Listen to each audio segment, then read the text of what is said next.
So good day everyone, my name is Rose Bridget Torreña and we are the Group 2 and we're gonna tackle about the new Fire Code of the Philippines or Republic Act 9514 noong December 19, 2008 was signed by former President Gloria Arroyo. So, yung is nirepealed niya yung presidential decree na 1185 na an act establishing a comprehensive fire code of the Philippines, repealing the Presidential Decree 1185 or yung dati natin yung Fire Code of the Philippines. So, sa Section 1, this act shall be known as the Revised Fire Code of the Philippines of 2008 na yun nga yung title ng Code Republic Act na to. So, sa Section 2, is a policy of state to ensure public safety and promote economic development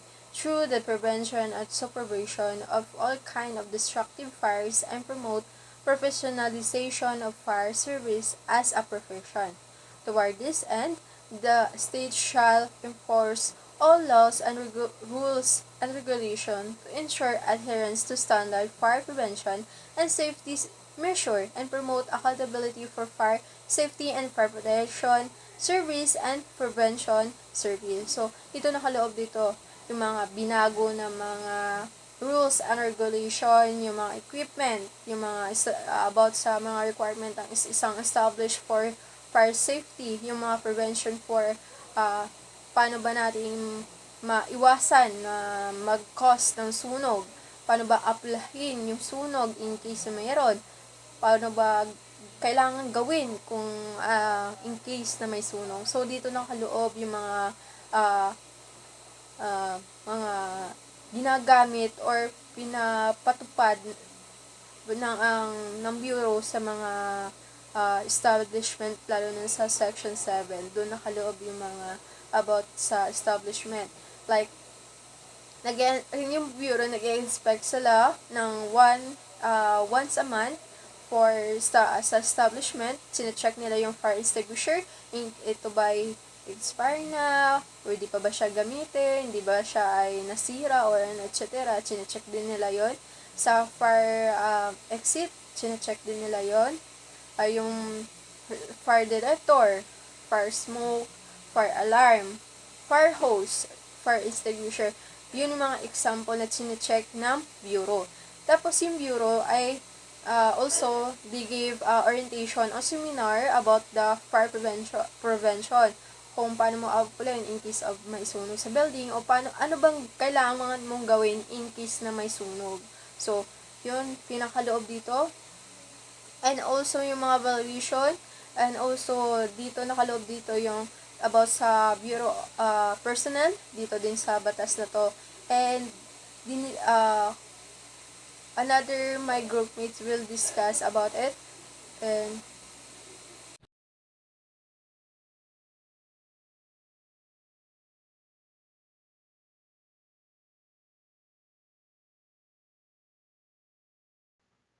Good morning, ma'am. I'm Mary Joy R. Vasquez at ang topic ko ngayon ay tungkol sa New Fire Code of the Philippines, Section 3, Definition of Terms. So, sa Section 3 po, ipapaliwanag ko kung ano yung mga ibig sabihin nito mga terms na to. Yung iba lang po hindi ko na ipapaliwanag kasi understandable naman po siya. Base pa lang dun sa meaning na babasahin ko. Okay, so sa letter A, abatement, any act that would remove or neutralize a fire hazard. Sunod, administrator, any person who acts as agent of the owner and manages the use of a building for him. Letter B, blasting agent, any material or mixture consisting of a fuel and oxidizer used to get off explosives. Next, cellulose nitrate or nitrocellulose, a highly combustible and explosive compound produced by the reaction of nitric acid with the cellulose material. Next, cellulose nitrate plastic or pyroxylene.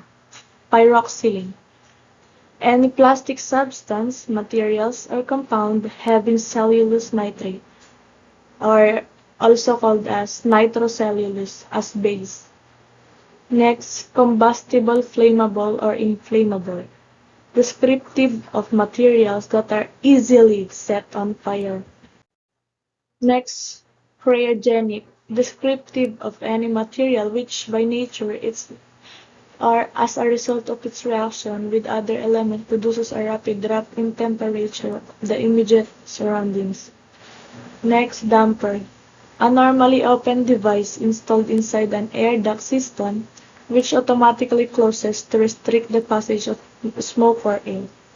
Next, distillation. The process of first raising the temperature in separate the more volatile from the less volatile parts and then cooling and condensing the resulting vapor so as to produce a nearly purified substance.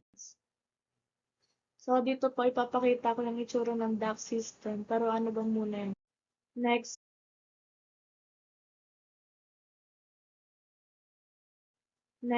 finishes. Materials used as final coating of a surface for ornamental or protective purposes.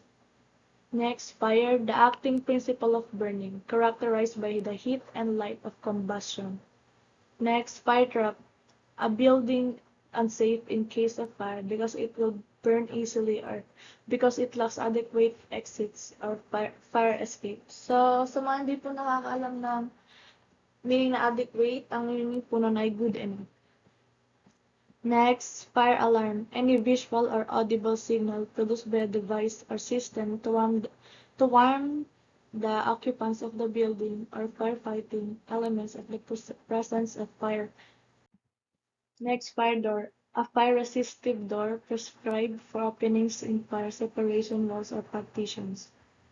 Next, fire hazard, any condition or act which increases or may cause an increase in the probability of the occurrence of fire, or which may obstruct, delay, hinder, or interfere with firefighting operations and the safeguarding of life and property.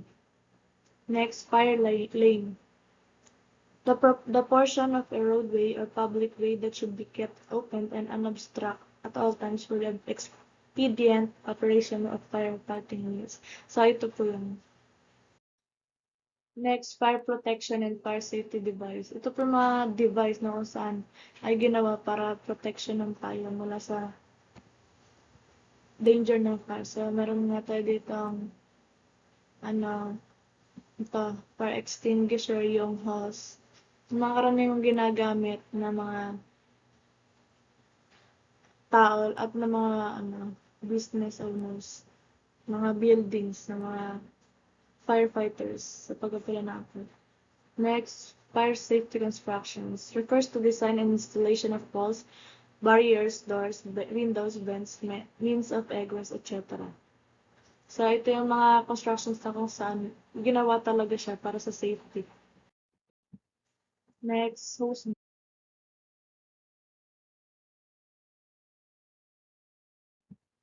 Next, hose box. A box or cabinet where fire hoses, bulbs, and other equipments are stored and arranged for firefighting. So, kung nakikita po natin, lagi po sa isang building, merong mga hose box para may magagamit in case na may sunog. Sunod, hose reel, a cylindrical device turning on an axis around which a fire hose is wound and connected. Next, hypergolic fuel, a rocket or liquid propellant which consists of combinations of fuels and oxidizers which ignite spontaneously on contact with each other. Next, industrial baking and drying, the process of subjecting materials to heat for the purpose of removing solvents or moisture from the same, and or to fuse certain chemical salts to form a uniform glazing the surface of materials being treated. Next, jumper, a piece of metal or an electrical conductor used to bypass a safety device in an electrical system. Of occupancy, the purpose for which a building or portion thereof is used or intended to be used. Next, occupant, any person actually occupying and using the building or portions thereof by virtue of a lease contract with the owner or the administrator or by permission or sufferance of the latter. organic peroxide, a strong oxidizing organic compound which releases oxygen readily. It causes fire when in contact with combustible materials, especially under conditions of high temperature. Next, overloading. The use of one or more of electrical appliances or devices which draw or consume electrical current beyond the designed capacity of the existing electrical system. Next, owner, the person who holds the legal right of possession or title to a building or real property. Next, oxidizing material. A material that readily yields oxygen in quantities sufficient to stimulate or support combustion. Next, pressurized or forced draft burning equipment. So, ito po yung example niya. So, ito yung type or burner na saan yung fuel is subjected to pressure prior to discharge into the combustion chamber. Next, self-closing doors. Ito naman yung mga pintuan na nagkukusang magsara in case na may maamoy silang sunog o in case na may maamoy silang smoke. Ito na kasing sabi, smelting. Ito naman yung nakikita niyo dito. So, tinutunaw yung metal para kunin yung pure parts at tanggalin yung, ihiwalay din yung separate impurities. So, next, sprinkle system. Ito naman po yung, yung para sa mga garden. So, naka-install to. So, kapag may biglang heat or combustion na product ng fire, bigla-bigla silang mag-activate. Standpipe system. So, ito naman mga nakapatayo.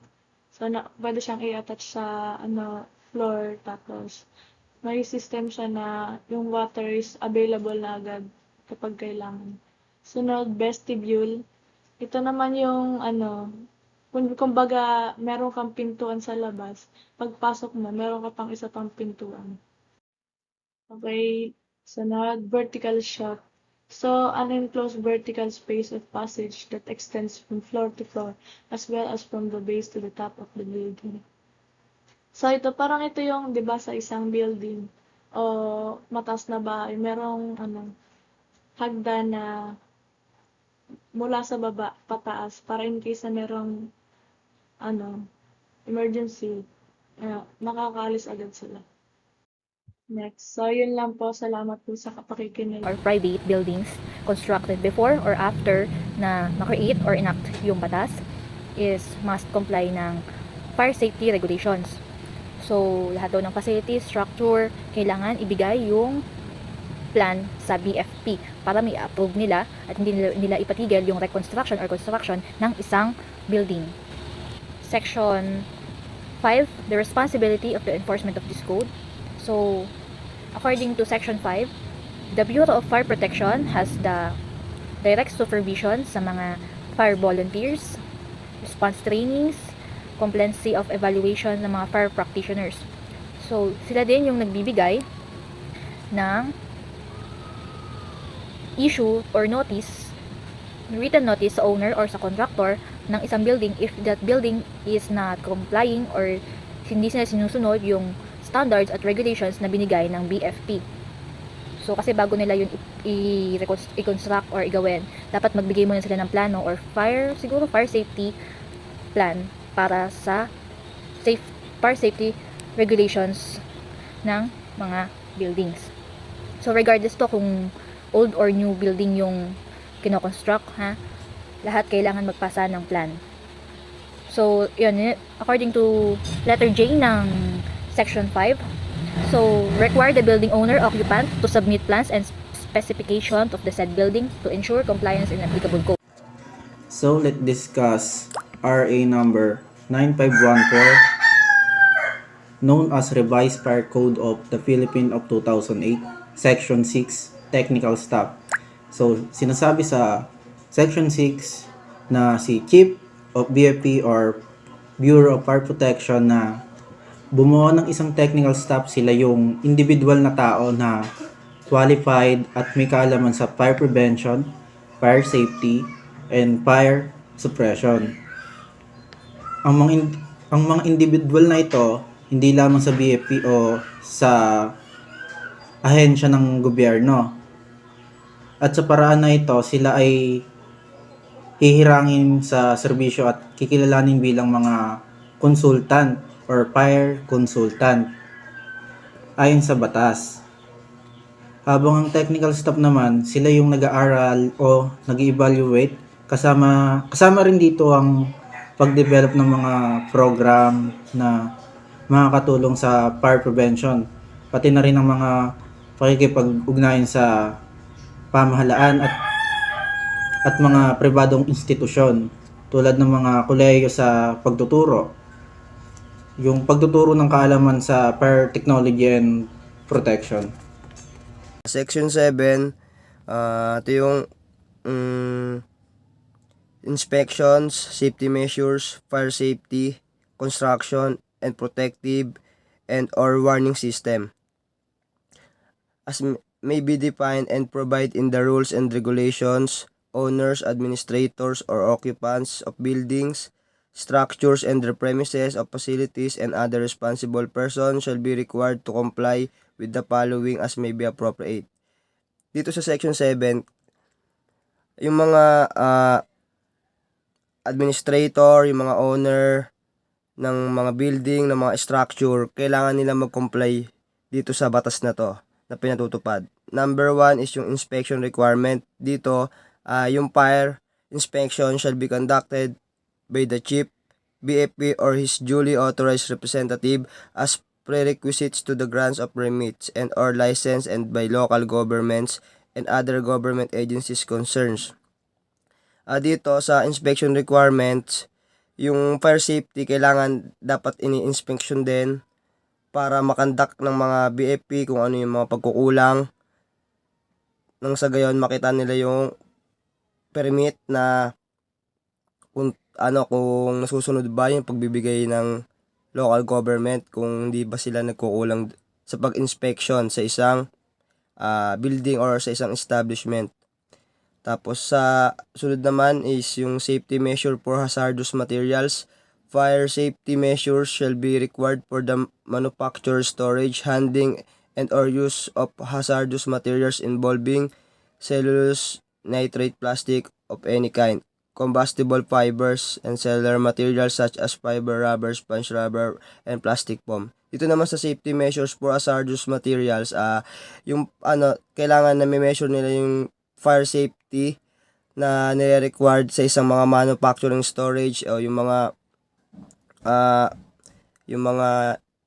alimbawa na lang nito yung paggawaan ng mga plastic, kasi doon talaga nagsisimula yung apoy. Kailangan na si-safety rin yung kumbaga yung nasi-safety na din nasusunod din dapat yung mga pinapatubad nilang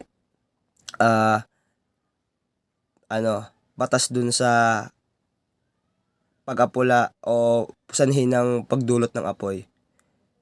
Sunod naman is safety measures for hazardous operation process. Fire safety measures shall be required for the following hazardous operation. Ito yung mga required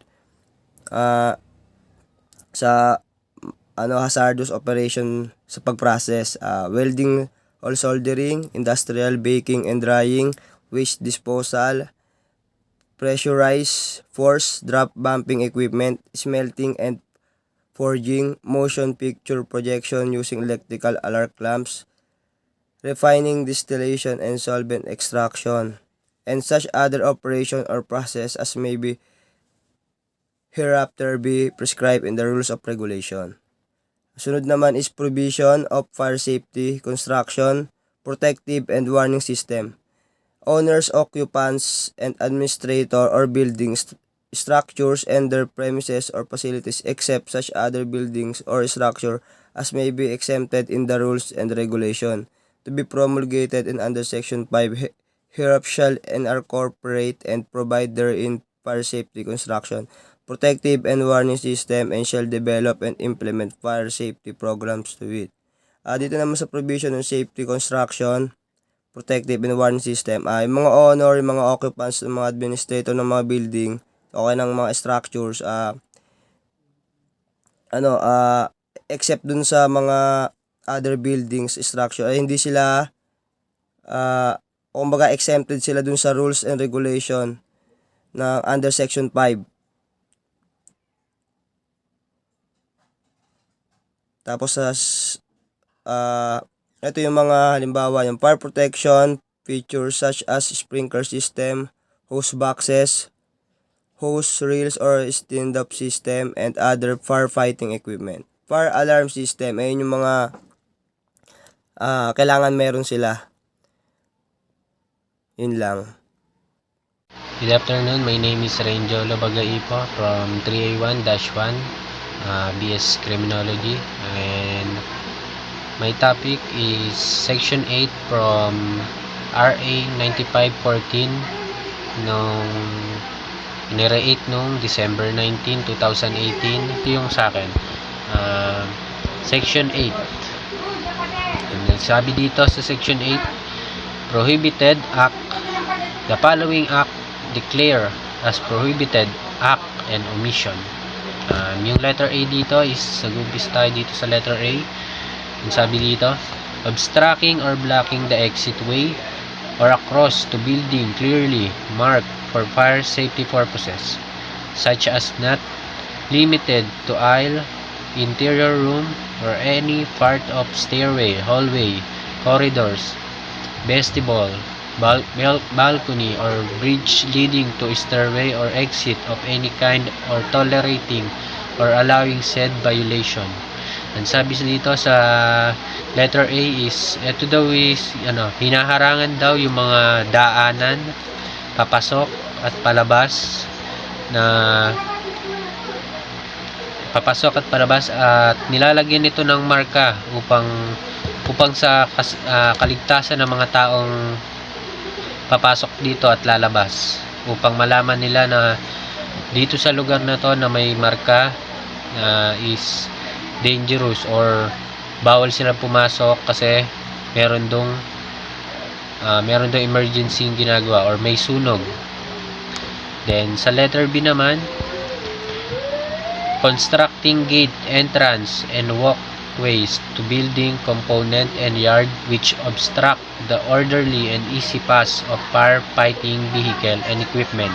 Sabi dito sa letter B is, ito naman is gumagawa sila ng mga daanan upang mas mapabilis yung pag-respond nila or pagpunta nila dun sa lugar kung saan may nasusunog. Kunyari, hindi sila makadaan sa main entrance. Hindi sila makadaan sa main entrance. Kailangan gagawa sila ng sarili na lang daanan. Pwedeng magsira or magwasak sila ng dadaanan nila upang makadaan sila ng mas maayos, and then yung car vehicle din nila, ganon. And then dito naman sa letter C, prevention, interference or obstructing of any operation of the fire service or of duly organized and authorized the fire bridge. And sabi din naman dito sa letter C, pag-iwas o paghihimasok, dapat daw ang mga papasok lang dito is yung mga authorized personnel, kagaya ng bumbero, yung mga police, or mga emergency vehicle, yung mga ganyan, bumbero, fire vehicle, ambulance, yung mga ganon. And then bawal daw doon yung mga taong manghihimasok ng hindi naman sila authorized dun mag-conduct or makiisyoso para na rin sa kanilang kaligtasan. Then dito sa letter D, obstructing design, fire lane or access to fire hydrant. Sabi dito, kinakailangan gumawa sila ng yung mga nakahadlang na sa mga fire lane o yung mga mas makakapagpadaling daanan, kailangan na may mga nakaharang, kailangan nilang alisin yon upang mas mapabilis yung pagresponde dun sa lugar na nasusunog. Then dito naman sa letter E, overcrowding or admission of person behind authorities capacity in movie houses, theater, coliseum, auditorium, or other public building except in other assembly area on the ground floor with open side or open door sufficient to provide fire exits. Sabi naman dito, yung mga lugar daw na kunyari sa isang lugar is ang nakatalaga lang na capacity ng tao na pwedeng pumasok is 20, kailangan hindi lalagpas sa 20 yung taong nandoon upang hindi sila masabing overcrowding. Then sabi naman, kagaya ng mga sinihan, theater, or yung mga public assembly, yung mga building, yung mga ganyan, para hindi magkaroon ng mag-cause ng emergency or ng mga damage or sunog. Then sabi dito, lahat daw ng lugar na yon is kailangan may provide na fire exit upang magkaroon man ng emergency, dun mas mabilis silang makakalabas dun sa fire exit. Then lagi daw dapat naka-open yung side to side door. Then dito naman sa letter F, locking fire exit during when people are inside the building. Then pinagbabawal din daw yung mga lugar kung saan nandoon yung mga tao tapos nakalock yung mga fire exit. Bawal daw yon. Kasi nga naman, kung in case na magkaroon ng emergency is hindi makakalabas agad yung mga taong nandoon sa loob, or pwede silang ma-stranded dun sa loob kung sakali man na wala silang dadaanan or nakasara yung mga fire exit, mga ganon. Then sa G, prevention of obstructing of automatic closure of door or smoke partition or damper. Then sabi dito, bawal daw yung mga naka-automatic close na door na fire exit. Dapat palagi lang ay din yung mga smoking, dapat merong labasan ng usok yung mga lugar, yung mga building, upang sa ganon is safe yung mga taong nandoon sa loob. And dito naman sa letter H, use of fire protection of firefighting equipment of the fire service other than for the firefighting except in other emergency where their use are justified. Sorry. Excuse me. Sabi naman sa letter H, gamitin daw natin yung mga fire protection and firefighting equipment sa mga emergency na yung mga kinakailangan emergency lamang. Hindi siya pwedeng gamitin ng paglalaroan lang or basta-basta, kasi if ever na magkaroon man ng investigation tapos ginamit mo yon ng wala namang emergency, wala namang sunog, pwede tayong kasuhan, kasi pwede yun mag-cause ng panic sa mga tao na pwede nilang isipin na may sunog.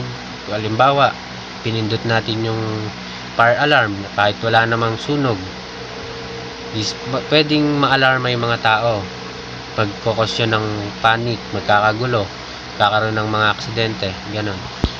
And then eto nga yung sa letter I, and then kakasabi ko lang, give false or malicious fire alarm. Sabi, wag natin gagamitin yung fire alarm ng walang sunog, or pagbibigay ng maling impormasyon or pagpindot ng fire alarm nang wala naman sunog, kasi magkakos nga ng kaguluhan or panic sa mga tao. And then letter J, smoking in prohibited area as may be determined by fire service or throwing of cigarettes, burning objects in place when be start or cause fire. Sabi dito, pinagbabawal din yung paninigarilyo dun sa mga lugar na hindi naman dun sa mga lugar na pinagbabawal ang paninigarilyo. Then bawal din natin siyang, then after itatapon yung upos ng sigarilyo dun sa mga bagay na mabilis mag-cause ng sunog, kagaya sa mga basurahan, yung mga upos ng sigarilyo na hindi pa napapatay yung baga, then tatapon natin doon sa basurahan. Pero maaari siya mag-cause ng sunog, kasi pwedeng yung ano niya, yung baga ng sigarilyo niya is kung may mga tuyong dahon or plastic, papel dun sa basurahan na pinagtapunan natin ng upos ng sigarilyo, pwede siya mag-cause ng sunog. Yun. Then sabi dito sa letter K, abandoning or leaving a building or structure by the occupant or owner without appropriate safety measure. Then sabi naman dito sa letter K, pag-iwan sa bahay, building or other structure ng may-ari ng walang maayos na safety measure or walang kasiguraduhan na kunyari nakalimutan yung patayin yung gas, nakalimutang tanggalin yung mga saksak nung then magkokos ng yung mga saksaka, magkokos siya ng sunog, ganon, mag-overheat.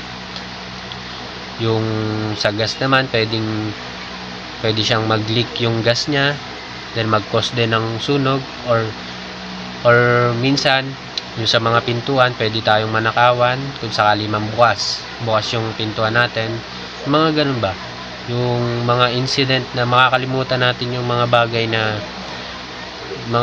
na ganon pagka umaalis tayo ng bahay, kaya minsan nagkokos siya ng sunog or hindi magandang pangyayari, ganon. And letter I, removing, destroying, tampering or littering any authorized mark, seal, sign, or tag, post, or required by the fire service for fire safety in any building, structure, or proceed equipment. Sabi, pagtatanggal daw ng mga tampering o obliterating any authorized mark, yung mga sign daw ng mga firefighting, yung kagaya ng mga pagtatanggal daw na kunyari dito sa lugar na to bawal ka manigarilyo, pero tinanggal mo siya, yung may nakalagay na bawal manigarilyo pero tinanggal mo, bawal daw yon.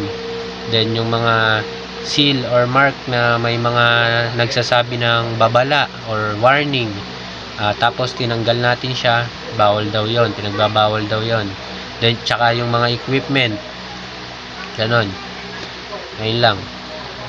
Kasi pwedeng dadagdag ko, pwede siyang mawala sa isip ng mga tao na wala naman nakalagay ditong bawal, kaya siguro pwede tayo dito manigarilyo, ganon, yung mga magiging mindset nila, kaya bawal siya.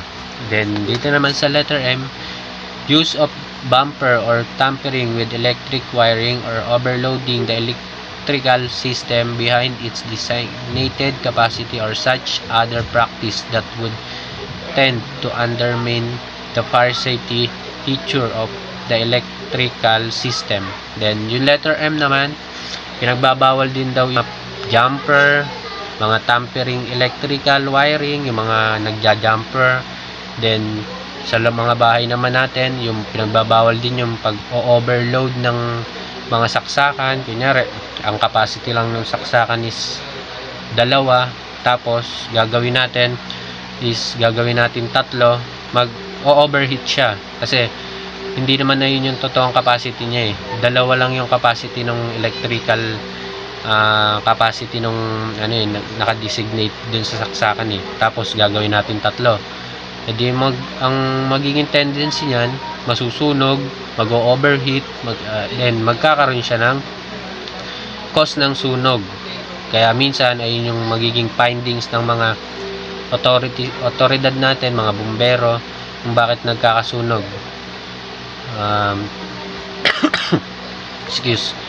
Ayun yung nagiging cause ng sunog, yung mga pag-over capacity natin ng saksakan, yung sobra-sobra yung saksak, mga ganon ba.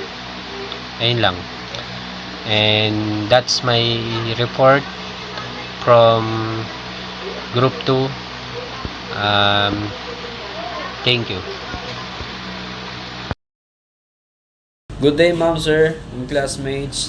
I'm about to report the Section 9 of the Public Act 9514. So, Section 9 of the Republic Act 9514 sa the Building and Fire Protection Code of the BFP mandates the immediate abatement or fire hazard. If a violation is reported, the chief or the authorized representative issues a notice to the owner, administrator, or occupant, or other responsible person stating the period of for the compliance of the said structure or the administrator of this building. If the owner fails to comply, a sign stating the building is a fire hazard is being posted, requiring them to abate within 15 days. And if the owner fails to comply with the said time, the building may be ordered closed by the BFP chief or the representative. If the building is declared as a public nuisance, the order must abate within 15 days or 30 days if the assessed value is more than 100,000 pesos. If the building is declared a fire trap, the chief or authorized representative will cause its summary abatement. This includes corrective measures such as remodeling, repairing, strengthening, or reconstructing, or the worst is demolition. The failure to comply within 5 days will result in the building being declared a fire trap.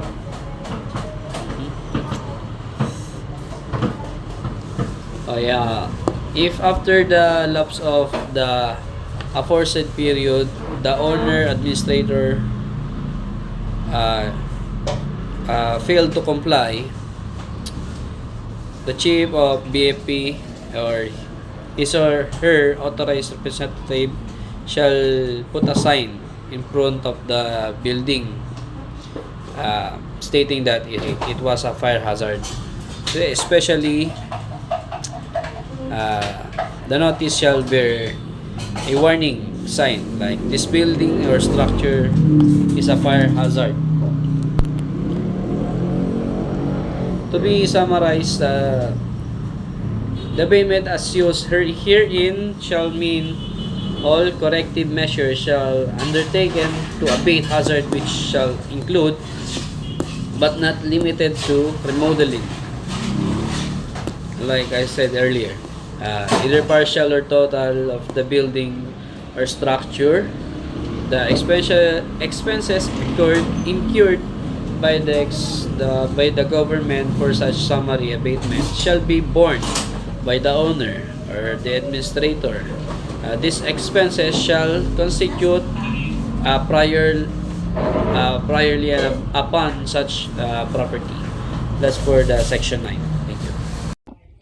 Yan, sap mga katotot, no? Magandang araw, tanghali o gabi sa inyong lahat kung kailan nyo lang mapapanood to, no? At binabati ko rin si Ma'am Season at ang aking mga kagrupo.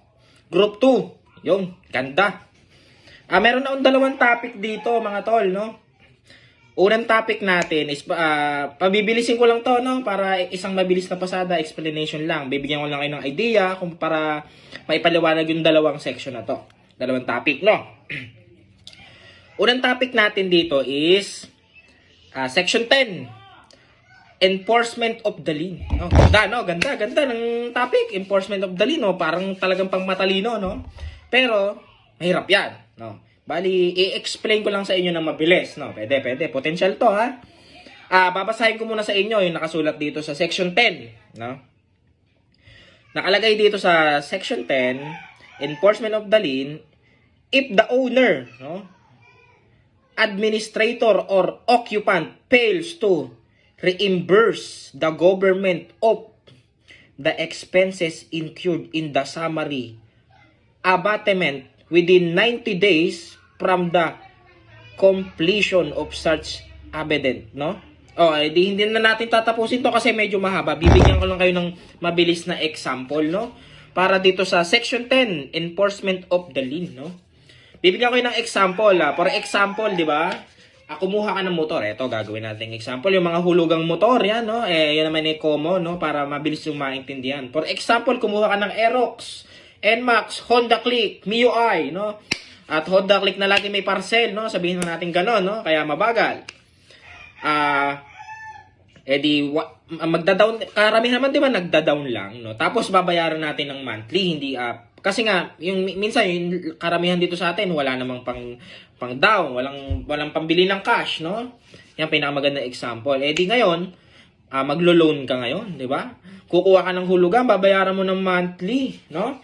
Ngayon, yung dealer, siya yung magbabayad ng buo doon sa bangko, no? Babayaran ng buo. Tapos, sa kanya ka na magbabayad ngayon ng monthly. Ngayon, ang pinaka pasok dyan, ang pinaka talagang swak na swak, pag hindi mo nasunod yung mga conditioning nila, o for example, sa kinuha mo yung motor 3 years, nababayaran mo na siya ng 2 years. Ngayon, 1 taon na lang, no? Ngayon, sa loob daw ng 90 days, for example, yung binigyan tayo ng may nakasulat 90 days, hindi mo siya nahulugan, hindi mo nabayaran, pwedeng bawiin sa'yo yung property, no? Nang mapupunta yun sa kanila ulit, hatakin nila yun. Ngayon, wala kang makukuha kahit ni kusing. Ganun lang yung kasimple ang Section 10, Enforcement of the Lien, no? Sana naiintindihan nyo. Ngayon, dako naman tayo dito sa pangalawang topic natin, na Section 11, Penalties. Ito mamahaba to Sobrang haba niyan. Bibigyan ko lang kayo ng isang example para maintindihan nyo na mabilis, no? Na hindi nyo na kailangan basahin ng mahaba, bibigyan ko ng example. Ito, yung unang nakalagay dito is number 1, no?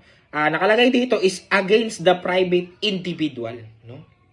Parang, ano pa rin siya, parang related pa rin doon sa unang topic natin, no?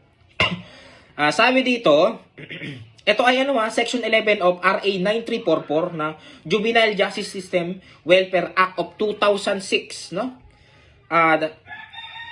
Tatagalogin ko na lang, no? Sabi dito yung ang mga batas parusa laban sa mga pribadong individual. Yan. Ang sino mang pribadong individual na lumabag sa probisyon ng RA 9344 ay malaki-laking kaso yan, boss, no? Pwede kang mag-fine ng, nakalagay ito, pwede kang mag-fine ng 50,000, pinakamababa, no? Hanggang tumataginting na 200,000, no? At bukod pa dyan, may kulong ka pa. Yun ang pinakamasakit doon. Magbabayad ka na ng 50,000, pinakamababa.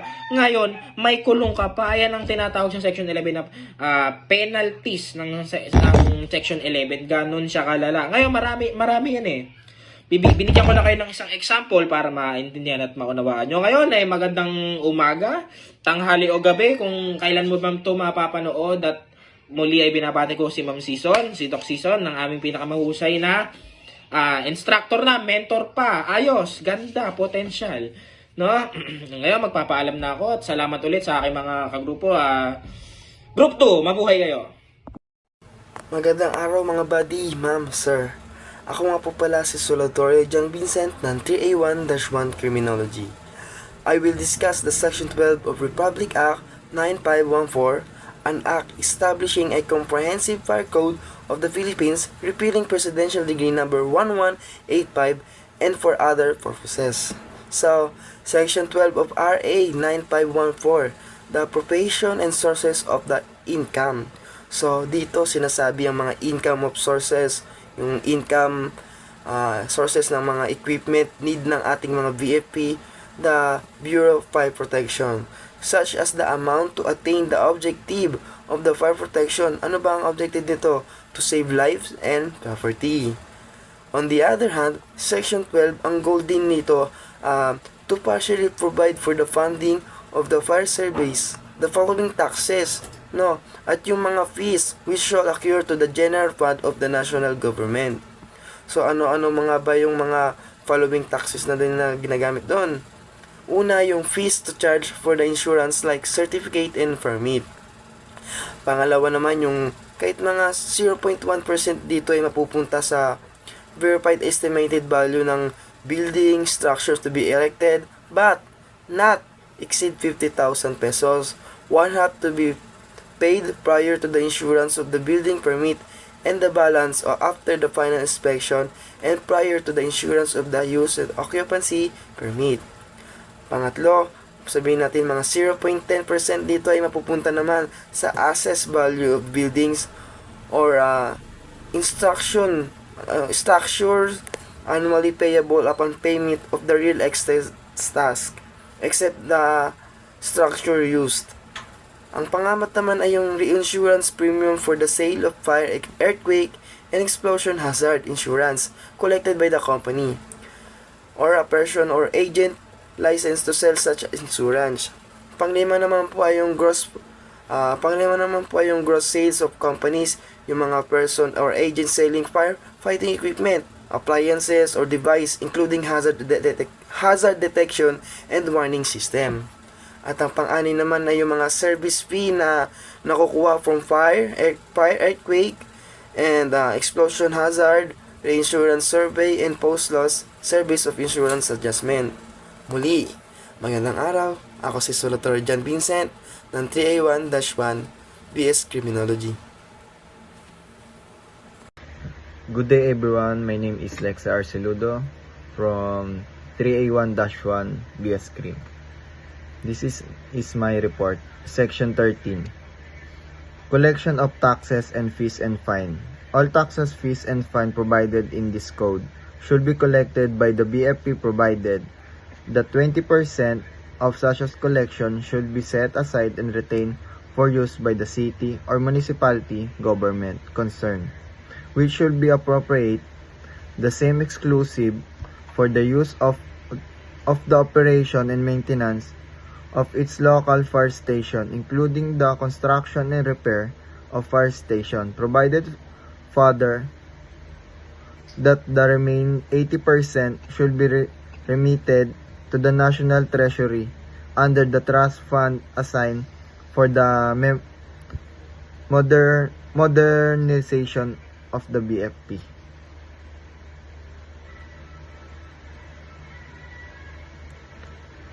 And ang Section 13 ng Republic number 95414, ang kilalang bilang Fire Code of the Philippines of 2008 ay binabalangkas ng mga pamamaraan para magkolekta ng mga buwis o bayad or multa na may kaugnayan sa kaligtasan ng sunog. Ayon sa probisyong ito na responsible ng Bureau of Fire Protection o BFP sa pagkolekta lahat ng naturang kita sa kabuong koleksyon, nilalaan sa mga lokal na pamahalang lungsod o munisipyo upang suportan ang operasyon at pagpananatili ng lokal na istasyon ng mga bombero. Next ay Section 13-A, Assessment of Fire Code Taxes, Fees, and Fine. Ang pagtatasan ng Fire Code Taxes, Fees, and Fine ay nakatalaga sa BFP. Ang BFA dapat na sinailalim ng pag-aproba ng DILG. Magre-reseta ng mga tuntunin na sa pamamaraan para naturingan layunin. Next is Section 13-B. Pagkolekta at pagtatasa ng mga lokal na buwis, bayarin at mga multa. Ang pangongolekta at pagtatasa ng mga buwis, bayarin at multa gaya ng itinakda sa kodigo ng lokal na pamahalaan. Maliban sa mga nakapaloob sa kodigong ito ay dapat maging tungkulin ng mga kinakakulang unit ng mga pamahalang lokal. Section 13C. Paggamit ng kita na nakuha mula sa pagpapatupad ng Fire Code. Ang hepe ng BFP ay otorisadong napapailalim sa mga pag-aproba ng kalihim na panloob at lokal na pamahalaan sa gamitin ang kinikita sa ilalim ng Fire Code para pagkuha ng pagproteksyon sa mga sunog at pagsisiyat ng paglaban sa sunog. Next is Section 13-D. Pagsubaybay sa pagtutupad ng FAR Code at mahalaga na nakolektang bayarin, ang hepe ng BFP ay dapat sa loob na 6 na buwan mula sa bisa ng kodigo na ito mag-submit sa kalihim na panloob at lokal na pamahalaan para sa kanyang pag-aproba. Isang kasangkapan o mekanismo ng pamahalaan na magtitiyak at epektibo pagsubaybay sa pagtutupad ng mga FAR Code upang isama ang halaga ng mga bayarin ng FAR Code na nakolekta. And sa Section 14, nakaloob doon 60 days before ipatupad nila yung bagong rules and regulations. So, ito ay ginagamit na ngayon natin dito sa Pilipinas kasi 2008 pa yun yung batas na ito na napatupad by ating dating president na si Miss Gloria Arroyo.